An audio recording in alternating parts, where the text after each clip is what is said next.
എന്ന് പറയുന്നത് ഞാൻ ഇന്ന് പോരുമ്പോൾ ഇവിടെ പല ഭാഗങ്ങളിലും ആലി മുസ്ലിയാരെ അനുസ്മരിക്കുന്ന ബാനർ കണ്ടു. ആരാണ് ആലി മുസ്ലിയാരെ അനുസ്മരിച്ചുകൊണ്ട് ആലേഖനം ചെയ്യപ്പെട്ട ബാനറിലും ചിത്രത്തിലുമുള്ളതെന്നറിയുമോ?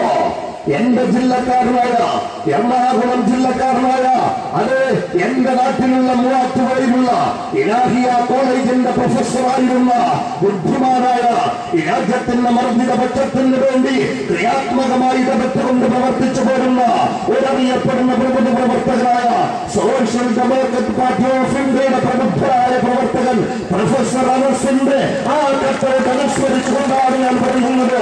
ഒരു കാലത്ത് ബ്രിട്ടീഷ് അധികാരം ഈ രാജ്യത്തിന്റെ സമരസന്നാഹമതിക്കവെ തുറങ്കിലടച്ചുവെങ്കിൽ ഇല്ലാത്ത കഥകൾ പറഞ്ഞുകൊണ്ട് പ്രൊഫസർ അനസിനെ തുറങ്കിലടച്ചവർക്ക് ഈ രാജ്യത്തെ ഭീകരങ്ങളുടെ പിന്മുറക്കാരായ ലക്ഷക്കണക്കിന് അമ്മമാർ കൊടുത്ത പിൻബലമാണ് നിരോധിതമായി പുറത്തേക്ക് വന്നത്.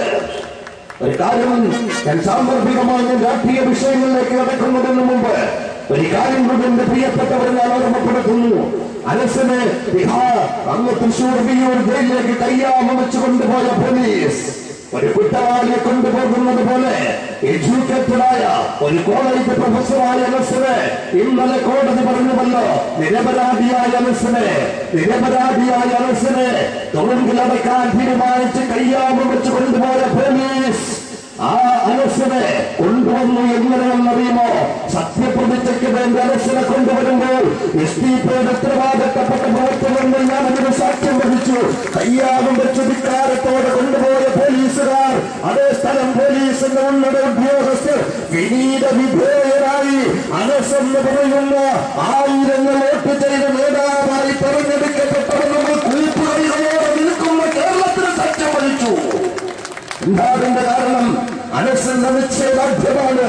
അനസ് തെരഞ്ഞെടുത്തൊരു സന്ദേശത്തിന്റെ വിജയമാണ്. അത് അക്രമത്തിന്റെ സന്ദേശമല്ല, അത് അധർമ്മത്തിന്റെ സന്ദേശമല്ല, അത് ഹിംസാത്മക സന്ദേശമല്ല.